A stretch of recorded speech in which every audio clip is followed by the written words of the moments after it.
Selamat datang di channel ini. Sekarang kita melanjutkan pembahasan yaitu membahas halaman ketiga. Di halaman ketiga ini ada parameter motor setting. Silakan sesuaikan dengan spesifikasi dinamo yang digunakan.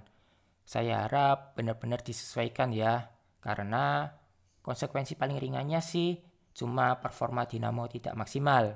Mungkin kecepatannya tidak maksimal atau torsinya tidak maksimal. Atau bisa jadi dinamonya tidak mau berputar sama sekali. Itu konsekuensi paling ringan. Tapi konsekuensi yang paling berat adalah dinamo bisa merusak fotol karena arus listrik dari fotol bentrok dengan regeneratif braking yang dihasilkan dinamo, sehingga terjadi korsleting di fotol. Fotolnya rusak gara-gara dinamo. Jika Anda tidak tahu mungkin dinamo yang digunakan ini spesifikasinya berapa gitu ya, Anda bisa gunakan fotol yang sudah self-burning. Kan ada itu fotolnya sudah self-burning. Nah itu sebenarnya fungsinya adalah memudahkan kita untuk menyesuaikan fotolnya dengan dinamo yang digunakan, sehingga mengurangi resiko dinamo merusak fotol. Pole pairs adalah banyaknya pasangan kutub medan magnet di dalam dinamo atau banyaknya kumparan dibagi dua.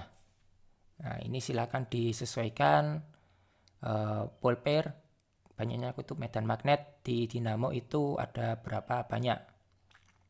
Kemudian ada exchange hall wire color yellow blue dan exchange phase wire color blue green. Ini fungsinya untuk mengubah arah rotasi dinamo. Jadi semisal Anda memasang dinamo secara terbalik, entah mungkin maksud tujuannya apa ya, memasang dinamo secara terbalik. Mungkin cuman pengen posisinya terbalik aja kali ya, posisi cakramnya terbalik atau posisi rantainya terbalik di posisi sebelahnya gitu mungkin. Mungkin niat Anda ingin membalikkan posisi dinamo gitu kan. Nah, itu posisi kabel-kabel dari dinamo ke fotol itu mungkin bisa tetap disamakan sesuai warnanya. Mungkin yellow blue tetap di posisinya, blue green juga tetap berada di posisinya. Dan ini bisa ditukar secara parameter ya, ditukar secara settingan, setelan. Jadi secara fisik biarkan saja tetap sesuai warna, tetapi di setelan bisa diubah. Tinggal centang di dua bagian ini. Sehingga jika meskipun posisi dinamonya terbalik, tetapi arah rotasinya tetap benar. Arah rotasinya seperti itu. Kemudian ada Hall shift angle. Hall shift angle ini adalah sudut terbaik untuk gaya tarik menarik sekaligus tolak menolak yang sama kuat. Sebenarnya sih yang paling baik itu antara gaya tarik menarik dan tolak menolak itu sama-sama kuat.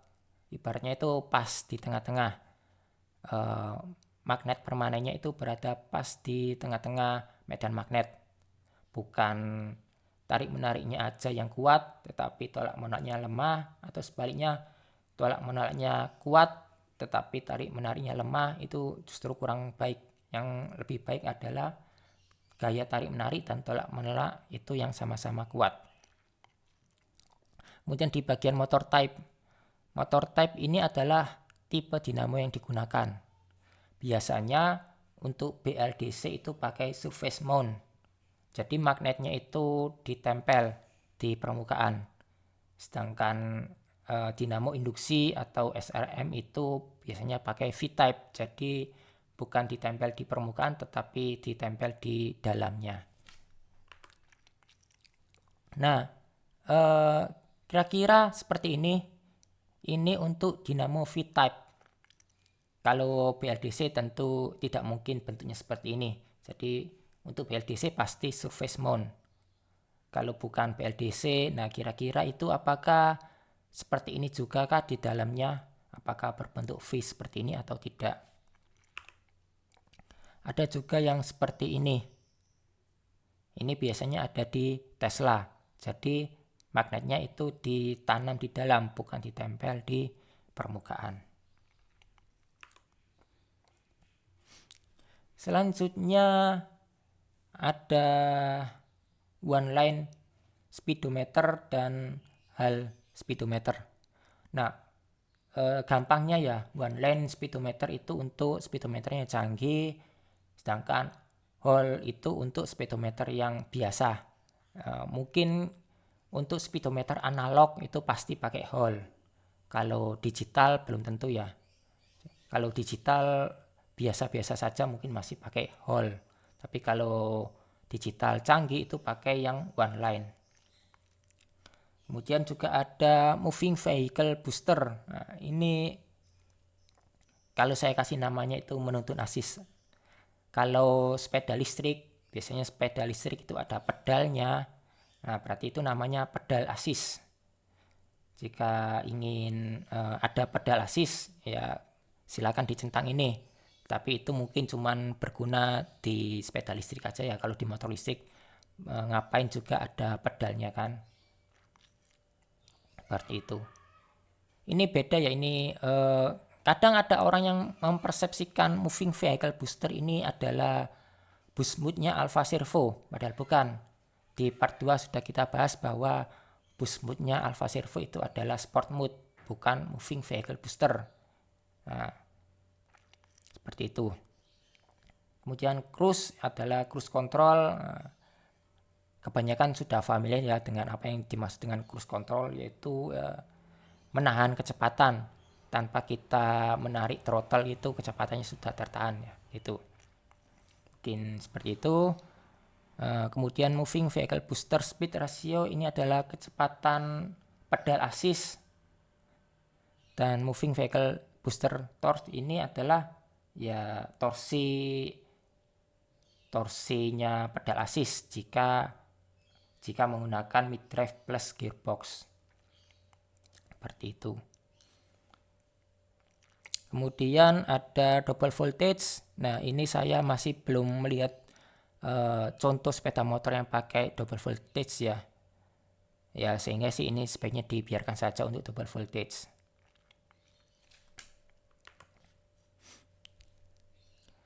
Kemudian untuk reversing the speed limit, ini adalah persentase kecepatan mundurnya.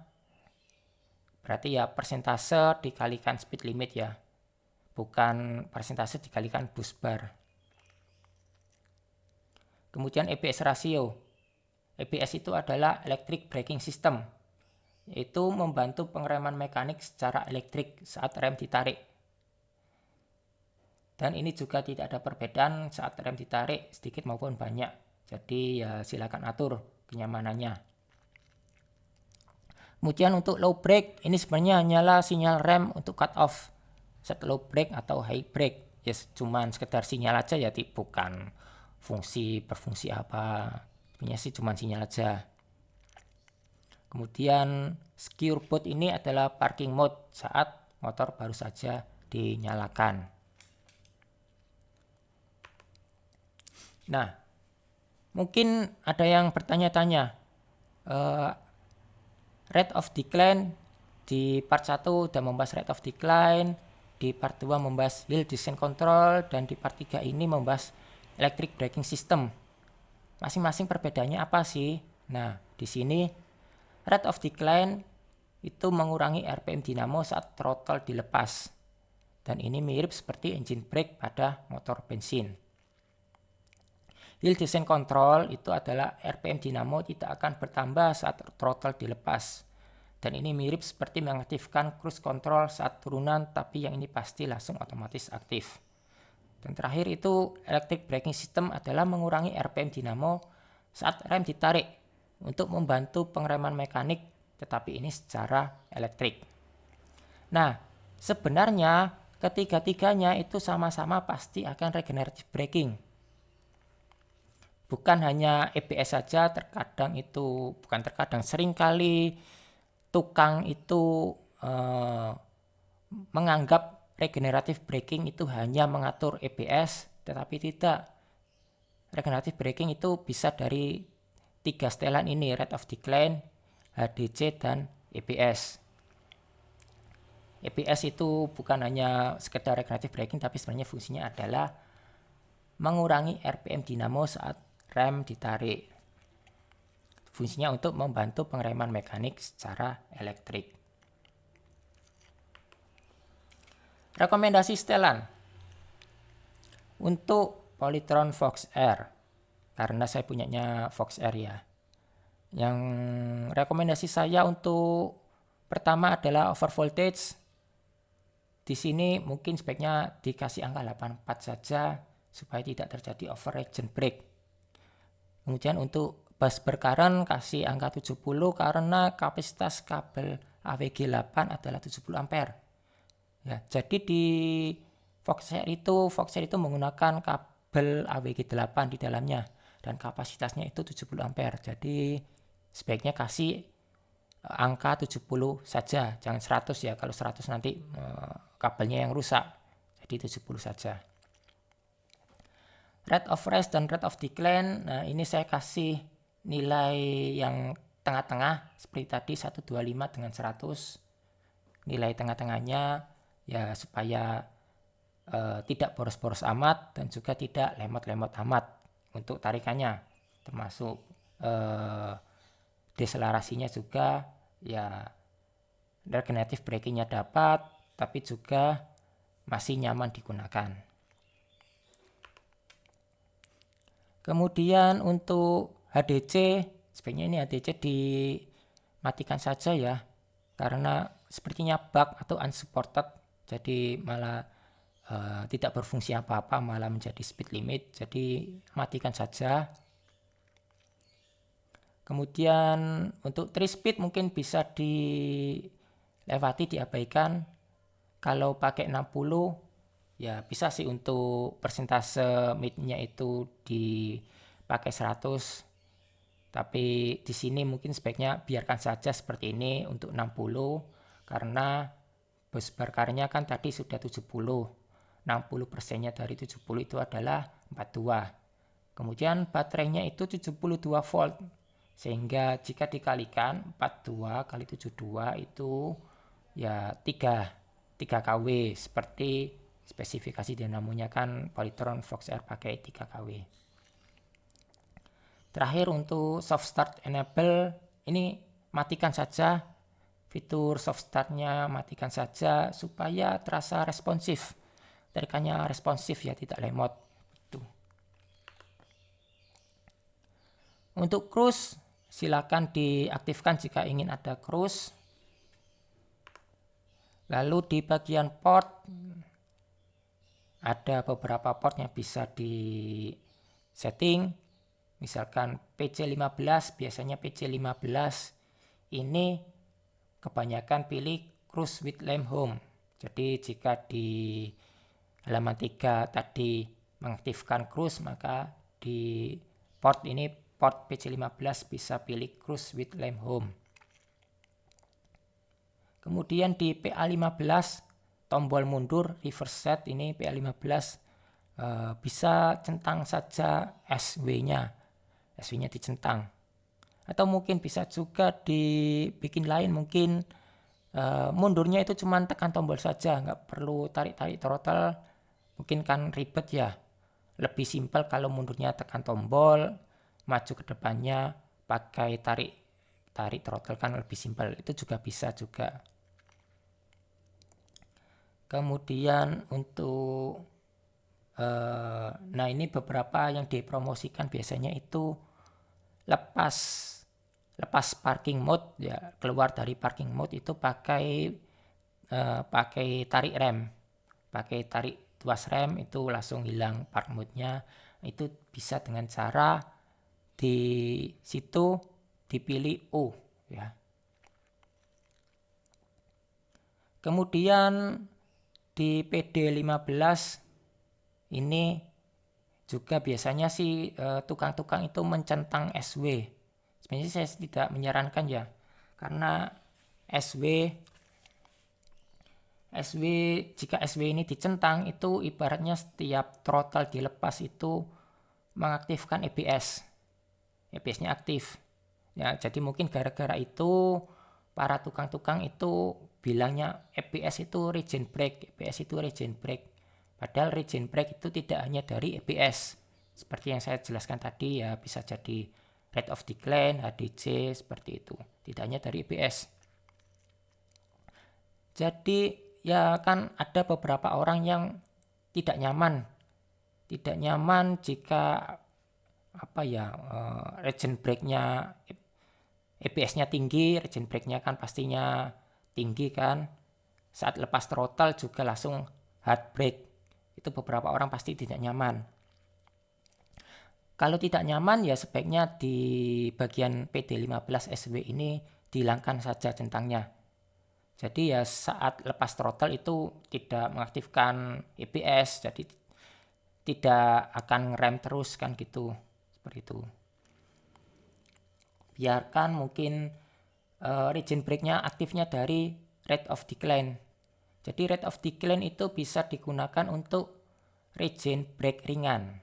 Kalau ringan-ringan, regen brake ringan gitu kan, pakai aja rate of decline, itu diatur, disesuaikan rate of decline-nya untuk regen ringan. Nah kalau mau regen berat, kalau mau regen berat baru pakai ABS saat rem ditarik, tuas rem ditarik, regen berat. Nah pakai itu aja, nanti jadi ABS yang di halaman 3 itu bisa diatur sebaik mungkin untuk regen berat. Seperti itu. Nah, itu akhir dari part ini, part untuk menjelaskan fotol. Mungkin dari saya ada yang salah penjelasan, salah kaprah, atau masih bagian salah lah ya. Silakan tulis di kolom komentar mungkin yang benar seperti apa. Terima kasih sudah menonton.